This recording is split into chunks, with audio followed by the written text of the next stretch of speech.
আসসালামু আলাইকুম। সারা বাংলাদেশ শোকাহত, আমরা রাজশাহীবাসীও শোকাহত। ফ্লাইট লেফটেন্যান্ট তৌকির আহমেদ সাগরের বেগান্ত, অর্থাৎ তিনি চেষ্টা করেছিলেন কিন্তু নিজেকেও রক্ষা করতে পারেননি। পাশাপাশি মাইলস্টোন স্কুলের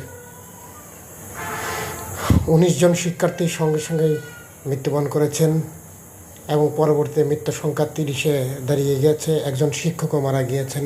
তিনিও চেষ্টা করেছিলেন প্রাণপণে বাচ্চাদেরকে বাঁচানোর। আসলে দুর্ঘটনা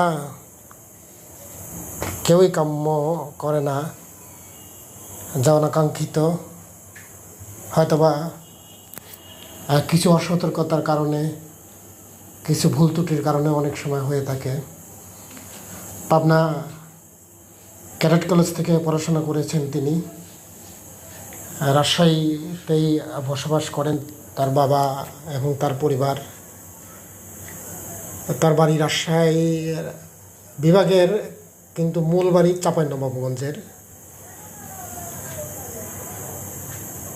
হাজার হাজার লোক সমবেত হয়েছিল তার এই দাফন কাজের জন্যে।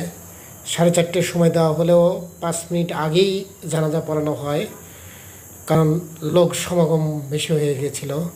দেখেন, যে ব্যক্তি স্বপ্ন নিয়ে আকাশ ছুঁতে চেয়েছিলেন সেই ব্যক্তির স্থান কোথায় আমরা কেউ জানি না। আমাদের কখন কিভাবে চলে যেতে হবে। সারা দেশ একটা শোকাহত একটা অবস্থা। রাষ্ট্রীয় শোক পালন করা হচ্ছে।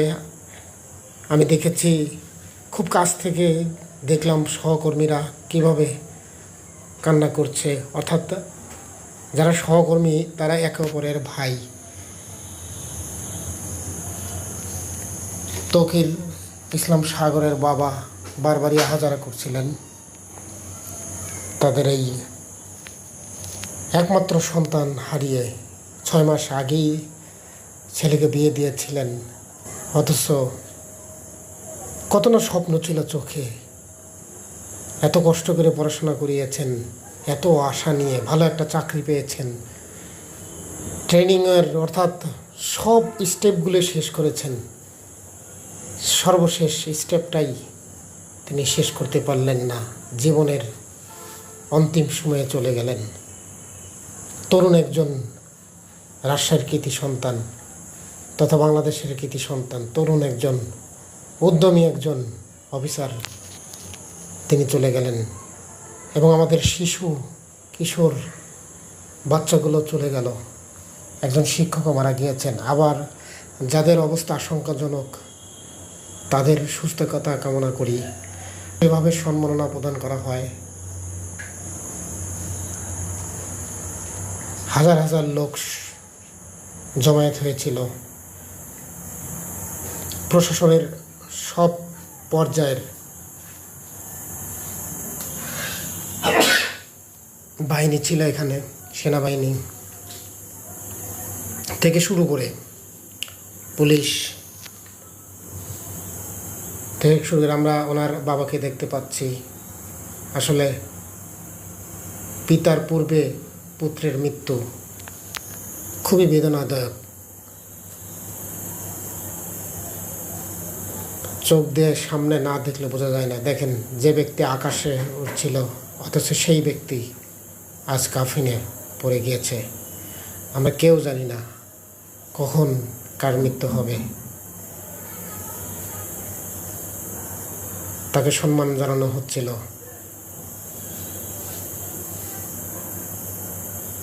হাজার হাজার মানুষ তার জন্য অপেক্ষা করছিল কখন আসবে। একজন গর্বিত বৈমানিক সদস্য, অথচ তার মৃত্যু।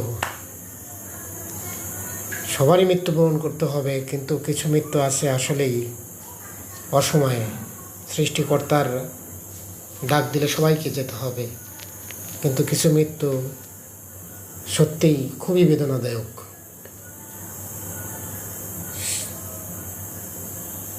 সারা বাংলাদেশ শোকাহত শোকাহত রাজশাহীবাসী। আমরা তার মাগফিরাত কামনা করি। পরপর 3 বার গুলি করে এটা রাষ্ট্রীয় সম্মান জানানো হয়।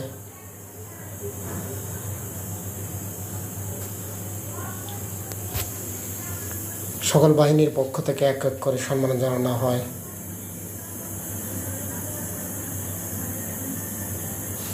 স্কুলের ছাত্ররা এসেছিলেন, কলেজের ছাত্ররা, বিশ্ববিদ্যালয়ের ছাত্ররা, তার সহপাঠীরা, তার সহকর্মীরা, তার প্রতিবেশীরা সবাই এসেছিলেন। ওনার সম্মানে ওনার মাথার টুপিটা পর্যন্ত নিয়ে আসা হয়েছিল। আসলে কৃতি সন্তান, কৃতি ব্যক্তিত্ব, তার সম্মানটা এমনই হয়। আমরা প্রত্যাশা করি আল্লাহ তার সকল গুনাহ মাফ করে দিন এবং তাকে বেহেশত নসিব করুন। তার পিতার কান্না, বারবার সবার চোখে পানি চলে আসছিল। তার সন্তানকে নিয়ে তার কত প্রত্যাশা, অথচ সে আজ মাটির নিচে চলে গেল। সবাইকে যেতে হবে, তবে প্রস্তুতিটা সবাইকে নিতে হবে। আল্লাহর কাছে আমরা ক্ষমা চাই।